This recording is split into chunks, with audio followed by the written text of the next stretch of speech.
Semangat pagi, kita bisa luar biasa. Moving as one.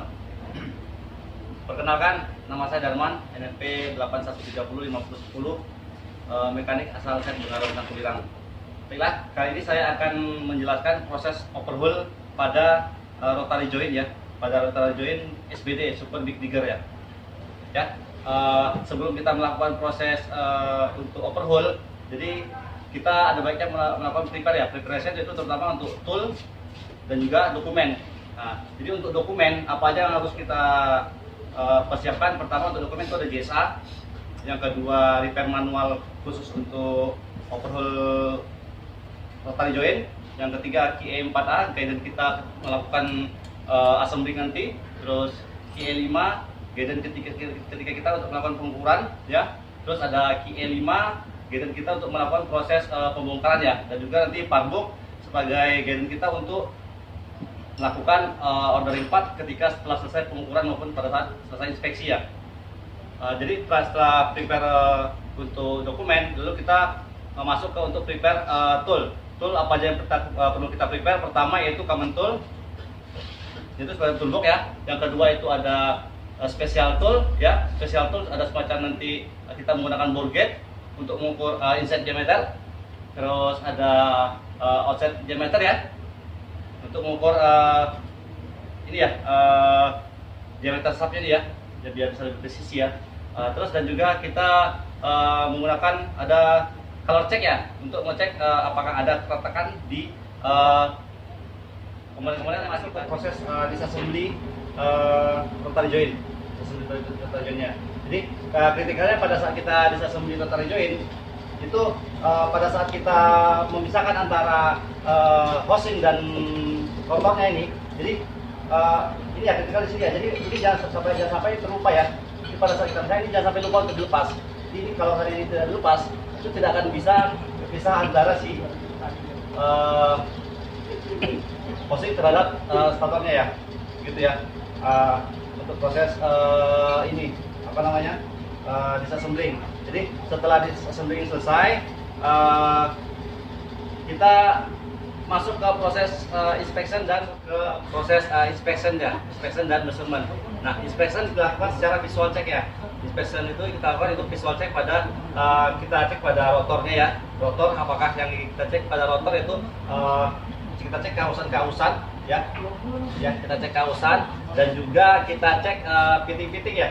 Fitting dan juga mantau ada kondisi yang secret di kondisi si rotor sendiri ya. Kita cek ya untuk kondisi si rotor. Terus untuk si statornya ataupun housing ya, itu yang kita cek itu apakah ada kemungkinan untuk kausan di dalamnya juga ya, kausan, dan juga ada semacam crack ya, crack, dan juga atau macam kerusakan di dalam si buat dudukan seal dan maupun dudukan wiringnya ini ya, gitu. Jadi ketika kita melakukan untuk ini untuk melakukan pengecekan crack itu nanti kita lakukan pengecekan untuk si stator atau housing maupun di rotor. Nah, dan juga kalau untuk masuk ke measurement pengukuran, kita mengukur untuk kausan dari si rotor ini sendiri. Nah, berapa kausan yang diizinkan itu kita ukur kausan dari si diameter si rotor, kita ukur menggunakan offset diameter ya. Nah, ini kita ukur kausannya ya. Kita ukur kausannya dengan menggunakan offset diameter ya. Kita ukur, nanti kita bandingkan dengan standar yang ada di QE ya. Kita bandingkan dengan standar yang ada di QE-nya ya. Begitu untuk proses pengukuran offset diameter. Nah, kalau untuk pengukuran di offset diameternya di dalam si housing ya, di dalam housing ataupun di dalam stator itu kita membutuhkan bore gauge ya. Jadi sebelum kita melakukan pengukuran, kita kalibrasi dulu ya untuk bore gauge-nya ya. Ya, kita kalibrasi dulu baru kita ukur untuk inside diameternya. Jadi kalau di inside diameter pertimbangan kita itu apabila pengukuran dia lebih besar, berarti itu mengalami kausan di inside-nya. Kebalikan dengan si rotor, apabila hasil pengukuran makin kecil berarti dia itu mengalami keausan di motornya. Maupun measurement telah kita lakukan. Jadi berdasarkan hasil tadi kita dapat melakukan pengorderan part ya. Jadi part mana aja yang mesti kita order ya untuk proses overhaul si rotary joint ini ya. Jadi dari hasil pengukuran tadi kita bisa mengklasifikasikan dia tuh masuk rank A, B atau proses assembly-nya, yaitu pertama kita pasang terlebih dahulu o-ring ya di dalam housingnya si rotary joint ini ya, ada 9 ya o-ring ya. Nah, jadi setelah o-ring itu terpasang, lalu kita memasang sealing elemennya.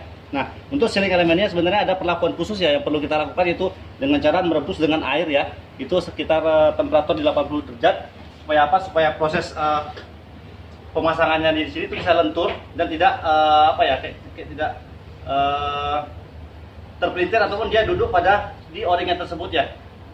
Itu perlakuan khusus sebenarnya pada sealing elemennya ini. Nah, terus setelah pasang 9 biji itu, lalu kita pasang wiring ya, ada 2 di atas dan 2 di bawah ya.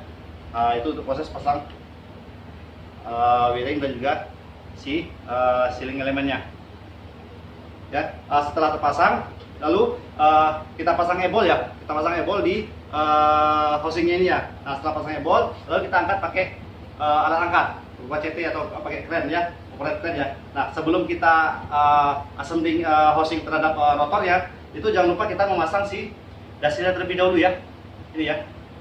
Nah, pasang dasilnya dulu terlebih dahulu ya. Biasanya terlupa itu, ini sudah terpasang, tahu-tahu dasilnya tinggalan ya. Dan jangan lupa pasang ya sil ini ya. Nah, setelah pasang baru kita angkat ya, kita angkat. Nah, proses assemblingnya si housing terhadap housing terhadap si rotor itu sebenarnya ada tool slip di sini ya, slip supaya apa? Pada saat proses pemasangan itu seal di dalam ini tidak mengalami kerusakan. Masih dengan oli terus 100. Nah, lalu ini kita angkat ya, kita angkat menggunakan alat angkat, itu pada ini overhead crane yang kita angkat. Lalu kita angkat turun pelan-pelan. Nah, turun ya.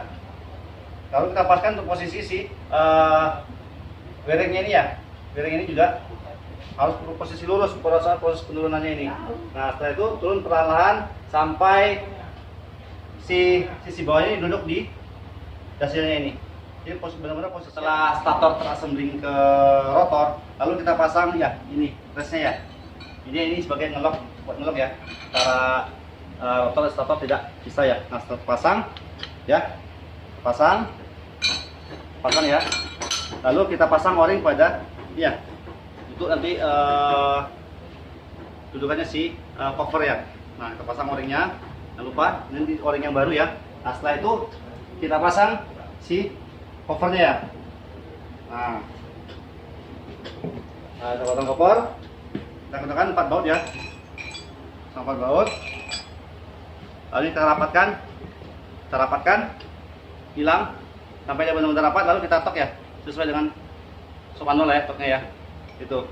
Nah, untuk lubang yang ini nanti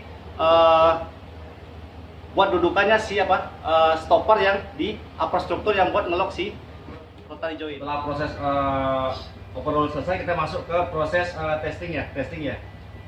Proses testing. Jadi apa yang dilakukan pada saat proses testing ini sebenarnya toolnya tidak ada. Jadi kita untuk modifikasi dari blok-blokan ya. Dari blok-blokan kita kasih pressure. Jadi antara sisi masing-masing lubang rotary joint tidak ada terhubung, kecuali antara dari supply dari kontrol valve masuk ke housing ini tembus ke rotor bawah ya. Ya. Jadi salah satunya itu kita kasih pressure ya, pressure.